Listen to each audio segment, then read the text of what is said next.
আমি দেবাশিসবাবুর কাছে আসবো। ভারতের প্রথম সাধারণ নির্বাচনটা একটা ম্যাক্রো দিয়ে শুরু হয়েছে, বড় বড় করে দেয় রামরাজ্য হবে, মহাত্মা গান্ধীর স্বপ্নের রামরাজ্য। সেখান থেকে জনগণতান্ত্রিক বিপ্লব, সমাজতন্ত্রের স্বপ্ন, মানুষের মঙ্গলকামী রাষ্ট্র ইত্যাদি হয়ে, যদিও কেউ মুখে বলছেন না, কিন্তু আমরা এখন রামরাজ্যের স্বপ্ন ফিরি করছি এমন কথাও শোনা যাচ্ছে, রামরাজ্য আসবে। সব এই ম্যাক্রোর মাঝখানে হঠাৎ করে আমরা এটা শুনতে পেলাম একদিন যে বাপু নিজের ভালোটা আগে বোঝো, বুঝে নাও তোমার রাস্তা ঘাট জল এসব পেয়েছো কিনা, আলো পেয়েছো কিনা, তোমার ছেলেমেয়ের শিক্ষা পেয়েছো কিনা। বিপ্লব টিপ্লব অনেক হয়েছে, রামরাজ্য অনেক হয়েছে, আপাতত এটা বোঝো তো তুমি কি পেয়েছো। যদি সেটাই দেখি দেবাশিসবাবু, তাহলে তো সবার আগে বুঝবো আমার স্বজন, আমার পরিজন, আমার পরিবার অক্ষত আছে কিনা, নাহলে কিসের ভোট। ঠিক। দেখুন, যেটা প্রথম দফার নির্বাচন হলো অনির্বাণ, সেখানে যদি আপনি দেখেন যে পশ্চিমবঙ্গের 3টে কেন্দ্র ছাড়া, বা পশ্চিমবঙ্গের 3টে কেন্দ্র আমি বলবো না, খুব আরও একটা কেন্দ্র যদি আমি ধরি কুচবিহার, এছাড়া বাকি যে সমস্ত কেন্দ্রগুলো ছিল ভারতবর্ষের বাকি জায়গায়, সেখানে কিন্তু মানুষ স্বাভাবিকভাবে ভোট দিয়েছে, অফিস করেছে, স্বাভাবিক যা জীবনযাত্রা সব চলেছে। কিন্তু পশ্চিমবঙ্গে সেটা হয়নি কেন? মানে এখানেই প্রশ্নটা আছে যে কোনো জিনিস ঘটলে সেটা কেন, মানে তার মানে হচ্ছে যে সরকার আজকে এই রাজ্যটা চালাচ্ছে, সেই সরকার সেভাবে 5 বছর 10 বছর 15 বছরে তেমন কোনো কাজ করেনি যাতে মানুষ বাই চয়েস বা অটোমেটিক্যালি তাদের গিয়ে ভোটটা দেবে। কিন্তু তাদের ক্ষমতা যে কোনোভাবে হোক ক্ষমতাকে আঁকড়ে রাখতে হবে, ক্ষমতাকে ধরে রাখতে হবে এবং ক্ষমতার অলিন্দে বিচরণ করতে হবে। কারণ এই ক্ষমতার সাথে আজকের দিনে একটা অর্থনীতির ব্যাপক যোগাযোগ আছে। তো সেই অর্থনীতির নইলে সেই ভাণ্ডারটা ফুটো হয়ে যাবে বা ওই সুতোটা কেটে যাবে। অতএব আমাকে যদি যেন তেন প্রকারেণ ক্ষমতাকে ধরতে হয় এবং মানুষের কে বিপক্ষে যেতে হয়, মানে মানুষকে যেভাবে ভোট দেওয়াতে হয় বা ভোট না দেওয়াতে হয়, তাহলে তো আমাকে এই ধরনের অত্যাচার করতে হবে, এই ধরনের আবহ তৈরি করতে হবে। এই যে ধরুন আমরা দেখছিলাম কুচবিহারে সকালবেলা 4টে বোমা ফেলে দেওয়া হলো, তার মানে কি হলো? সাধারণ মানুষ ভয় পেয়ে গেল যে আমি আর ভোট দিতে যাব না।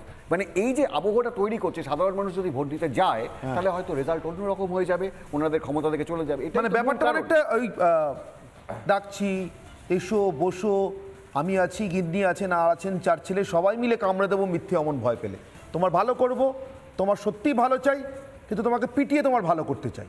আর যদি সে ভালোতে তোমার সম্মতি না থাকে, সবাই মিলে কামড়ে দেবো মিথ্যে অমন ভয় পেলে। এরকম ভয়ের মধ্যেই ভোট হচ্ছে আর হবে, ভয় হিংসা। বিশাখা, দেখো অনির্বাণ, যে কথা তুমি বলছিলে যে এত ভয়ের আবহে ভোট হচ্ছে এবং হবে, কিন্তু মানুষ তো চায় যে পরিবর্তন আসবে, কি পরিবর্তন আসবে না, তারা নিজেদের জনপ্রতিনিধিকে কাকে তারা বাসনাদে পাঠাবে সেটা তো তাদের ইচ্ছে, সেটাই তো হওয়া উচিত। এবং সেই কারণেই গোটা দেশে ভোট উৎসব, কিন্তু এ রাজ্যে ভোট ভয়ের। আর সেই ভয়ের মধ্যে থেকে যদি কেউ বুথে গিয়ে ভোটটা দিতে পারেন, সেটাই তার কাছে বোধহয় বড় চ্যালেঞ্জ, যে দেখুন আমি কিন্তু ভোটটা দিয়েছি, আমার ভোটের কালিটা হাতে রয়েছে।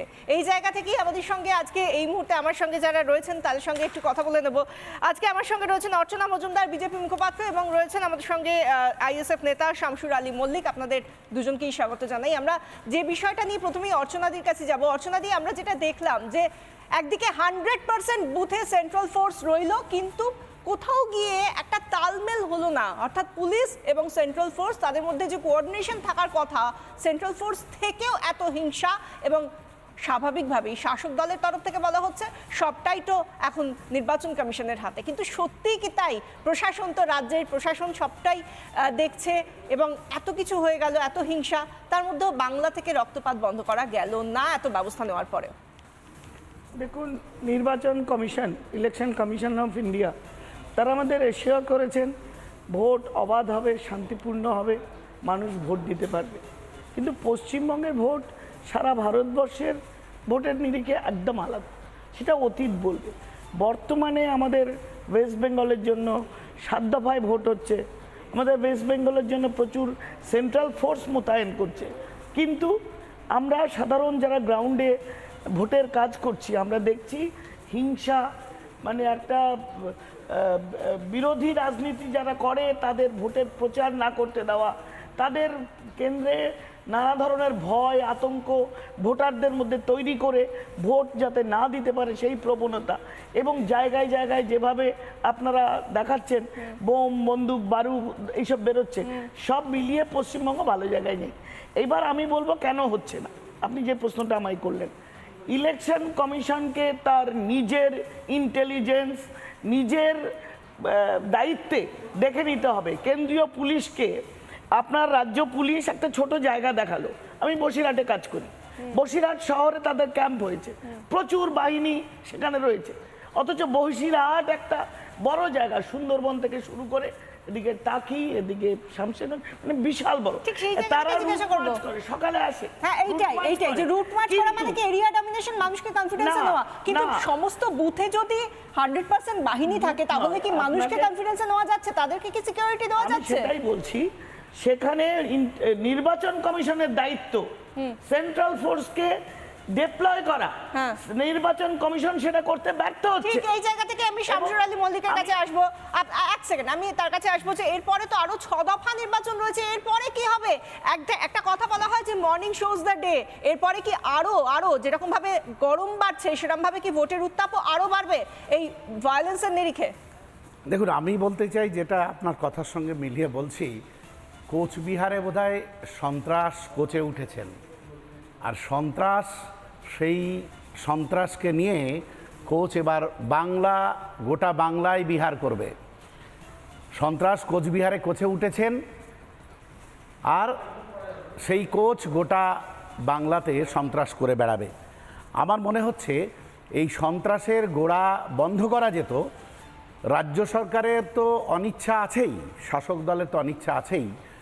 ইলেকশন কমিশনের ভূমিকা নিয়ে আমার একটা প্রশ্ন আসছে, সেটা হচ্ছে, দেখুন, ইলেকশন কমিশন সন্ত্রাসকে কিভাবে দেখছেন আমি বুঝতে পারছি না। ইলেকশন কমিশন যদি সন্ত্রাসের গোড়া বন্ধ করতে চাইতো, তাহলে গত পঞ্চায়েত নির্বাচনে কিংবা গত বিধানসভা নির্বাচনে যারা মারাত্মক সন্ত্রাস রাজ্য জুড়ে করেছিল, ইলেকশন কমিশনের উচিত ছিল তাদের এবার ক্লোজ করে দেওয়া। যেমন শওকাত মোল্লা, যাকে নটোরিয়াস ক্রিমিনাল বলা হয়েছিল, আমি একটা উদাহরণ দিলে বুঝতে পারবেন। শওকাত মোল্লা ওখানে ওর নেতৃত্বে যে সন্ত্রাস, মানুষ মেরেছে, মানুষ খুন করেছে, ঘর ছাড়া করেছে, এগুলোর পাশাপাশি একটা দোতলা বাড়ি ভেঙে জেসিবি দিয়ে তার মালপত্র সরিয়ে পুকুর খুঁড়ে দিয়েছিল। এই নটোরাস ক্রিমিনালকে কিন্তু ইলেকশন কমিশন ক্লোজ করেনি। এই ধরনের যারা ক্রিমিনাল, তাদের যদি ইলেকশন কমিশন ক্লোজ করতো তাহলে অনেকটা সুবিধা হতো। আর একটা কথা বলবো, প্রচারেও তো সন্ত্রাস চলছে, শুধু মানুষ মারার সন্ত্রাস নয়। মুখ্যমন্ত্রীর বিরুদ্ধে ব্যবস্থা নেওয়ার জন্য ইলেকশন কমিশনের কাছে আমরা আইএসএফ এর পক্ষ থেকে দাবি জানাবো। প্রচার সন্ত্রাস একদম এই জায়গা থেকে আমরা আসবো কিন্তু তার আগে আমরা এই প্রসঙ্গেই আসবো। শামসুর আলী বাবু, আমরা এই প্রসঙ্গেই আসবো অর্চনাদি, কিন্তু তার আগে আমরা যে বিষয়টা নিয়ে কথা বলতে শুরু করেছিলাম, যে কোথাও গিয়ে নির্বাচন কমিশন বলছেন আপনারা নির্ভয় ভোট দিতে আসুন, তারা ভোট দিতে যাচ্ছেন ভোটাররা, কিন্তু তারপর কি হচ্ছে এই নিয়ে রাজনৈতিক চাপানুতর চলছে, কিন্তু যারা ভিকটিম হচ্ছেন তারা তো সাধারণ মানুষ তো নয়। একদমই তাই। আর যেখানে আমরা আজ আলোচনা করছি যে একদিকে ভয়ের পরিবেশ সৃষ্টি করা হচ্ছে রাজনীতিতে, ঠিক তার পাশাপাশি ভোটে সন্ত্রাস হচ্ছে, ঠিক সেই মুহূর্তে কোচবিহারের ছবিটা আরো স্পষ্ট হবে। দুই সেখানকার দাপুটে নেতা, একদিকে নিশীথ প্রামাণিক যিনি বিজেপির প্রার্থী, অন্যদিকে দিনহাটা তৃণমূল কংগ্রেসের বিধায়ক উদয়ন গুহ। কার্যত শুধুমাত্র যে 2024 লোকসভা নির্বাচন তা নয়, যদি আমরা প্রেক্ষাপটটা দেখি 2021 বলুন, 2019 বলুন, এমনকি একই সঙ্গে 2023 পঞ্চায়েত নির্বাচন, বারংবার তারা বাগবিতণ্ডায় জড়িয়েছেন, একে অপরকে নিশানা করেছেন। যেই রিওয়াজ কিন্তু দেখা গেল এই 2024 লোকসভা নির্বাচনের প্রথম দফাতেও। দেখুন, এলাকায় উত্তেজনা বাড়ছে, মহিলারা বিক্ষোভ দেখাচ্ছে তো। ওরা সাজিয়ে গুজিয়ে নিয়েছে কারা সাজিয়ে নিয়ে? বিজেপি। মানে এই গ্রামের মহিলারা বিজেপির মহিলা? এই মহিলা সব মহিলা, গ্রামের কি সব মহিলা এসছে? যেমন আচরণ মানুষের সাথে করেছেন, ঠিক সেই আচরণ ফেরত পাচ্ছেন, তার রিপারকেশন দেখতে পাচ্ছেন। মহিলাদেরকে অসম্মানিত, অপমানিত, পুরো বাংলাটাকেই তো সন্দেশখালী মডেল বানিয়ে ফেলেছে তৃণমূল কংগ্রেস। ফলে একটা গোলমাল হয়েছিল, আমাদের ব্লক সভাপতি আক্রান্ত হয়, সে হাসপাতালে ভর্তিও আছে, তার মোবাইল কেড়ে নেওয়া হয়, তাকে বিচ্ছিন্নভাবে মারা হয়েছে। এছাড়া শান্তিপূর্ণভাবে ভোট হচ্ছে। জিনিস আমি বলবো যে যে ধরনের ঘটনা হচ্ছে, যেখানে যেখানে বোম বন্দুক, যেখানে যেখানে বোমা পাওয়া গিয়েছে, যেখানে যেখানে ভায়োলেন্স হয়েছে, প্রত্যেকটা জায়গায় এনআইএ তদন্ত হওয়া উচিত। কারণ পশ্চিমবঙ্গ পুলিশের উপর তো ভরসা করা যায় না, এরা তো দলদাসে পরিণত হয়ে গেছে। আমার বিধানসভা কেন্দ্রে অপেক্ষাকৃত দুর্বল সংগঠন আমাদের হচ্ছে ভ্যাটাগুড়িতে। তো সেই ভ্যাটাগুড়িতে আমি এজেন্টদের ভয় দেখাবো, ভোটারদের ভয় দেখাবো, তাহলে তো ওর কপালে অনেক দুঃখ আছে। তৃণমূল কংগ্রেস পরিষ্কার উত্তরবঙ্গে একেবারে এখান থেকে একদম মানে সাংগঠনিকভাবে ধুয়ে মুছে এখানে সাফ হয়ে গেছে। এটা মমতা বন্দ্যোপাধ্যায় বুঝতে পেরেছে, তাই আক্রমণ, তাই দাঁত নখ বেরিয়ে আসছে। একজন বিনোদ ঘোষাল সাহিত্যিক, বিনোদবাবু স্বাগত আজকের এই ভোটের মেগা শো, এবং আমার সঙ্গে রয়েছেন দেবাশিস ঘোষ, রাজনৈতিক বিশ্লেষক। দেবাশিসবাবু, আপনাকেও স্বাগত। আমি প্রথম বিনোদবাবু আপনার কাছ থেকে শুরু করি। আমি যখন আজকে শুরু করছিলাম, শুভ্রাংশুর সঙ্গে যখন আমার কথা হচ্ছিল, আমি বলছিলাম এই যে এত ভালো রাখার প্রতিশ্রুতি, এত হরেক প্রতিশ্রুতি, দলমত নির্বিশেষে, তার জন্য তাকে ভালোবাসতে হবে মানুষকে। মানে আমি আপনাকে ভালো রাখবার জন্য আগে তো আপনাকে ভালোবাসবো, তবে তো ভালো রাখবো। আর ভালোবাসার প্রথম শর্তটাই আপনাকে অন্তত বাঁচিয়ে রাখা। আপনাকে মেরে আপনার ভালো করব, এই রাজনীতি সম্ভব? সবথেকে দুর্ভাগ্যের কি জানো, একটা দেশ যার একটা গৌরবময় ইতিহাস রয়েছে, হ্যাঁ, বিশ্বের কাছে তার একটা নিজস্ব পরিচিতি রয়েছে, স্বাধীনতার ৭৫ বছর পার করে যাওয়ার পরেও সেই দেশের সবথেকে বড় গণতান্ত্রিক উৎসবের কোল্যাটারাল ড্যামেজ হচ্ছে মানুষের প্রাণ, সাধারণ মানুষের প্রাণ। এই খেলা হবে মানে হচ্ছে প্রাণহানি হবে।